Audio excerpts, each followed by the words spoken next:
सभी दोस्तों को मेरा सादर नमस्कार। स्वागत है आप सभी का आपके अपने YouTube चैनल टेक्निकल हेल्प गुरु में। दोस्तों, मैं आपका अपना इंजीनियर प्रकाश कुमार। दोस्तों, आप प्लीज़ वीडियो को लाइक करें, चैनल को सब्सक्राइब करें और वीडियो लिंक को दोस्तों के साथ शेयर करना ना भूलें। दोस्तों, आज के वीडियो में अल्टरनेटर की संरचना के बारे में पढ़ेंगे और दोस्तों ये जो पार्ट है वो मशीन सब्जेक्ट का है और टॉपिक हमने लिया है अल्टरनेटर। आइए दोस्तों बात करते हैं अल्टरनेटर के बारे में। प्रत्यावर्तक दोस्तों वह मशीन जो एसी धारा उत्पन्न करती है प्रत्यावर्तक कहलाती है। तो सबसे पहले हम अल्टरनेटर के संरचना के बारे में पढ़ेंगे। दोस्तों, संरचना के ऊपर कम से कम एक या दो क्वेश्चन आते हैं जिन्हें आप इस वीडियो को ध्यानपूर्वक देख के और अच्छे से समझ के उन परीक्षाओं में पूछे जाने वाले एक या दो सवाल का जवाब आसानी से दे सकते हैं। दोस्तों, वीडियो में बहुत मेहनत की है ताकि आपको ये आसानी से समझ में आए और जो भी उलझन है संरचना के बारे में उसको आप बिल्कुल आसान तरीके से समझ सकें। चलिए दोस्तों बढ़ते हैं आगे। Construction of alternator. तो दोस्तों प्रत्यावर्तक के मुख्य दो भाग होते हैं। दोस्तों, पहला जो भाग है उसे कहते हैं स्टेटर और दूसरा जो भाग है वो है रोटर। आइए सबसे पहले हम अध्ययन करते हैं स्टेटर के बारे में। दोस्तों, प्रत्यावर्तक का विभाग जो स्थिर रहता है स्टेटर कहलाता है। यह सिलिकॉन स्टील का बना होता है। इसके आंतरिक भाग में खांचे कटे होते हैं। दोस्तों, इन खांचों में थ्री फेज इंडक्शन मोटर के स्टेटर में जो थ्री फेज वाइंडिंग की गई थी उसी भांति थ्री फेज वाइंडिंग की जाती है। दोस्तों, खांचों में जो प्रयोग किया जाने वाला जो वाइंडिंग के लिए प्रयोग किया जाने वाला जो तार है वो सुपर एनेमल्ड तांबे का बना होता है। दोस्तों, इस डायग्राम के माध्यम से हम अल्टरनेटर की संरचना को समझेंगे। तो दोस्तों, एनिमेशन के माध्यम से आपको बेहतरीन तरीके से समझाने की मैंने कोशिश की है। तो दोस्तों ध्यानपूर्वक देखें। दोस्तों, यह है स्टेटर बाहरी भाग, मशीन का बाहरी भाग जिसे हम स्टेटर कहते हैं। यह स्थिर रहता है और बताया आपको जैसा कि यह सिलिकॉन स्टील का बना होता है। दोस्तों, स्टेटर पर थ्री फेज वाइंडिंग की जाती है और यह थ्री फेज इंडक्शन मोटर की भांति ही होती है। दोस्तों, शाफ्ट जो कि शाफ्ट के फ्रंट एंड और बैक एंड, अल्टरनेटर के फ्रंट एंड और बैक एंड पर बेयरिंग लगे होते हैं जिन पर शाफ्ट माउंटेड रहती है। दोस्तों, घूमने वाले भाग को रोटर कहते हैं। ये जो रोटर दिखाया गया है इसमें ये जो गोल गोल इंडिकेशन है ये हैं वाइंडिंग के रोटर में। दोस्तों, अल्टरनेटर के रोटर पर फील्ड वाइंडिंग की जाती है। ऐसा क्यों, इसको हम डिफरेंस के तौर पर अगले वीडियो में समझेंगे, लेकिन अभी इतना ही आपको समझना आवश्यक है कि रोटर पर प्रत्यावर्तक में फील्ड वाइंडिंग की जाती है और इसको फील्ड वाइंडिंग को हमेशा डीसी सप्लाई से संयोजित किया जाता है। दोस्तों, नेक्स्ट है जो पोल इसमें दिखाया गया है, जो रोटर इसमें दिखाया गया है वो सिलेंड्रिकल पोल टाइप का रोटर है। तो दोस्तों अब बात करते हैं हम स्टेटर पर टर्मिनल बॉक्स रहता है जहां से उत्पन्न विद्युत वाहक बल को हम लोड तक पहुंचाते हैं। तो दोस्तों हमारे पास तीन फेज सप्लाई हैं जो कि सीक्वेंस में आर, वाई और बी, ये phase sequence R, Y, B द्वारा हम टर्मिनल बॉक्स से कनेक्शन करके और हम लोड तक सप्लाई पहुंचाते हैं। उम्मीद करता हूं दोस्तों आपको संरचना अच्छे से समझ में आई होगी। प्रत्यावर्तक में स्टेटर पर मुख्यतः आर्मेचर वाइंडिंग की जाती है। मैंने बताया दोस्तों, रोटर पर फील्ड वाइंडिंग और स्टेटर पर आर्मेचर वाइंडिंग। इस ऐसा क्यों किया, ये हम एक डिफरेंस में अलग से वीडियो के द्वारा समझेंगे। दोस्तों, स्टेटर में कूलिंग के लिए एक्सियल, अक्षीय और रेडियल वेंटिलेटिंग डक्ट्स होती है, जिसके द्वारा शीतलन अच्छे तरीके से हो सके। दोस्तों, जो स्टेटर है उसमें वाइंडिंग की जाती है, उसके लिए अलग अलग प्रकार के खांचे होते हैं। दोस्तों, हम यहाँ पर उनका अध्ययन करेंगे। तो आर्मेचर वाइंडिंग के लिए प्रयोग प्राय 3 प्रकार के खांचे बनाए जा सकते हैं। जो पहले प्रकार का खांचा है दोस्तों, वो है ओपन स्लॉट्स, यानी कि इसमें आगे वाला मुंह है वो बिल्कुल ओपन रहेगा। सेकंड टाइप, जैसा कि आप डायग्राम में देख रहे हैं, अर्ध खुला रहेगा, सेमी ओपन। और थर्ड टाइप है दोस्तों, उसमें क्लोज स्लॉट, इसमें जो खांचे हैं वो बिल्कुल पूरी तरीके से बंद रहेंगे। तो दोस्तों, अब इन खांचों की क्या क्या विशेषताएं हैं, किन प्रकार के स्लॉट्स का प्रयोग हम करेंगे, दोस्तों आइए समझते हैं। व्यवहारिक रूप में खुले खांचों का प्रचलन अधिक है। क्यों है, ये हम खांचों का अध्ययन करने पर ही पता लगा पाएंगे। तो खांचों की क्या क्या विशेषता है। पहले प्रकार का जो स्लॉट है वो है ओपन स्लॉट। दोस्तों, ओपन स्लॉट है तो इसमें फॉर्मर वाइंडिंग करना आसान है, फॉर्म वाइंडिंग को डालना और निकालना बिल्कुल आसान है। दोस्तों, खुले खांचों में फ्लक्स को वायु अंतराल में गुच्छों के रूप में डिस्ट्रीब्यूट करते हैं, जिससे ईएमएफ में उर्मिकाएँ उत्पन्न होती है। बड़े इम्पोर्टेंट ध्यान देने वाली बात है कि किन खांचों में ईएमएफ में उर्मिकाएँ उत्पन्न होती है। हमारा आंसर है दोस्तों ओपन स्लॉट्स में, राइट।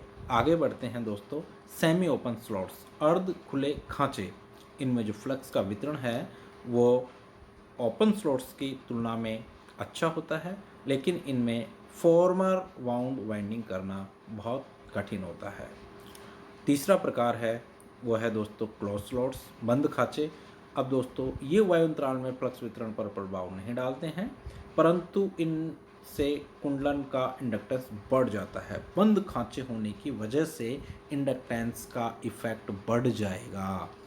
दोस्तों, खांचे बंद हैं, इस वजह से इसमें फॉर्मर द्वारा बने कुंडलन डालना असंभव है, जिससे कुंडलन करने में अधिक व्यय भी होता है और कठिनाई भी बहुत आती है। इसके अतिरिक्त इसके अंतर संयोजन में भी बड़ी परेशानी आती है, इसलिए बंद खांचों का प्रयोग प्राय नगण्य सा हो जाता है। तो दोस्तों, क्वेश्चन आ सकता है कि उर्मिकाएँ किन स्लॉट्स में उत्पन्न होती है। दूसरा, सर्वाधिक किन खांचों का प्रयोग प्रत्यावर्तक में वाइंडिंग के लिए प्रयोग में लिया जाता है। या फिर क्वेश्चन पूछा जा सकता है आपसे दोस्तों, इंडक्टेंस इफेक्ट किन खांचों में होता है। तो आपका आंसर होना चाहिए इंडक्टेंस इफेक्ट क्लोज खातों में, क्लोज स्लॉट्स में होता है। और दोस्तों, सर्वाधिक ओपन स्लॉट्स का प्रयोग किया जाता है। और दोस्तों, जो उर्मिकाएँ हैं वो कहाँ उत्पन्न होती है मैप में, ओपन स्लॉट्स में। दोस्तों, स्टेटर के बाद में हम दूसरा जो पार्ट है वो है रोटर। दोस्तों, मशीन का वह भाग जो घूमता है रोटर कहलाता है। दोस्तों, अल्टरनेटर में रोटर पर सामान्यतः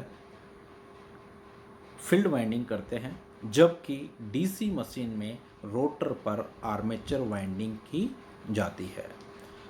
आइए दोस्तों, प्रत्यावर्तक में जो रोटर प्रयोग लिए जाते हैं उनके बारे में अध्ययन करते हैं।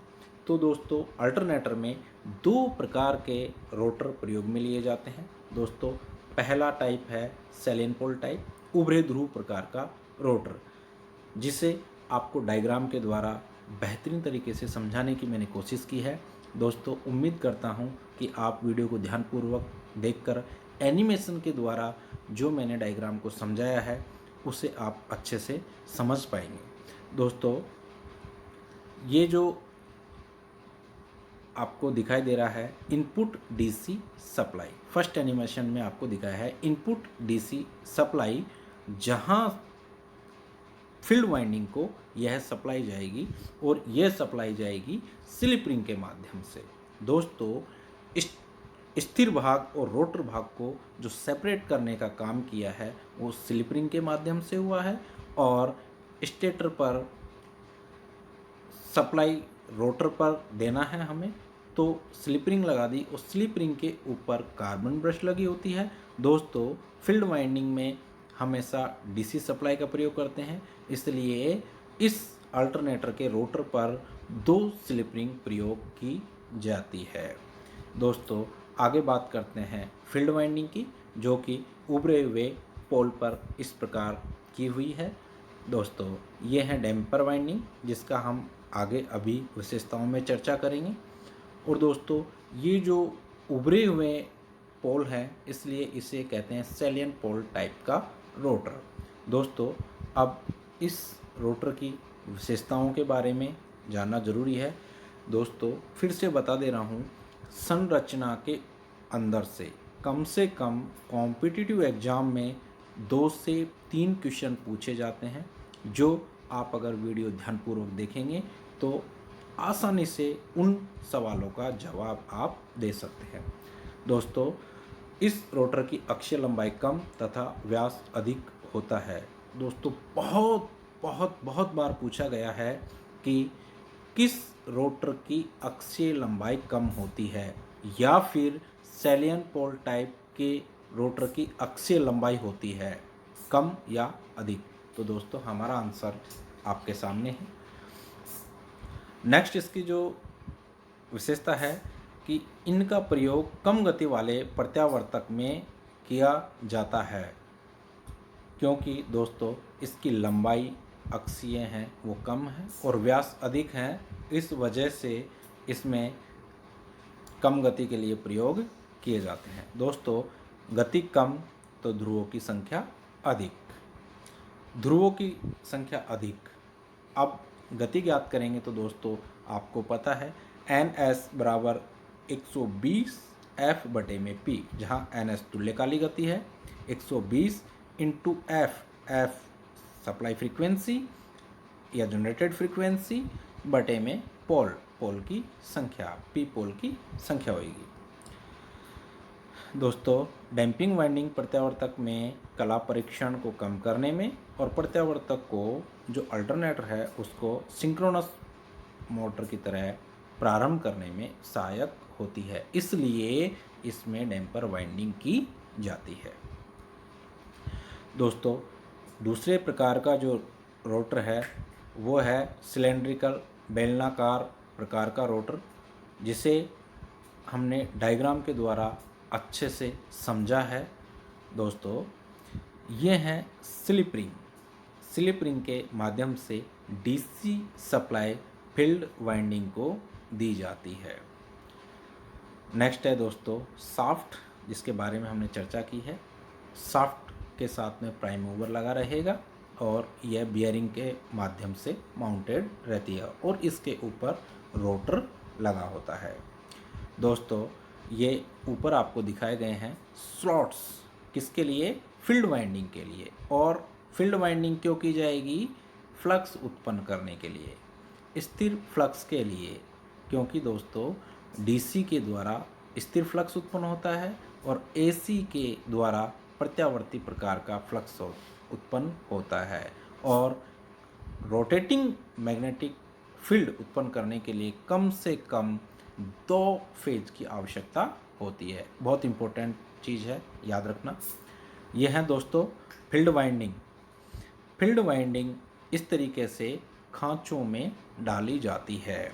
तो दोस्तों दोनों आपको डायग्राम दिखाए गए हैं, अच्छे से समझे। अब हम बात करते हैं सिलेंड्रिकल टाइप रोटर की विशेषताओं की। तो दोस्तों इसकी जो पहली विशेषता है, इन्हें हम उच्च गति के लिए प्रयोग कर सकते हैं। तो दोस्तों उच्च गति वाले जगह कहाँ हैं? जैसे थर्मल पावर प्लांट, ओके।